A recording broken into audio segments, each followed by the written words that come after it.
E a gente vai, nesse momento... Eu cumprimento a todos com a paz do Senhor, os crentes, e falar para o prefeito Brasilar e o vice-prefeito Charles Maia, que agradeço muito a eles. Francismar, você, de Mangabeiras, para mim, foi o melhor prefeito.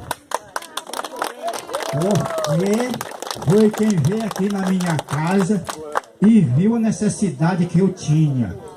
Ele passou ali em cima de uma pinguela e disse: Mariano, eu vou fazer a sua ponte. E fez, em nome do Senhor Jesus. Eu não vou prolongar muito porque a noite já está chegando, mas Francismar, você está de parabéns, Charles Maia e toda a sua equipe de trabalho. E meu muito obrigado.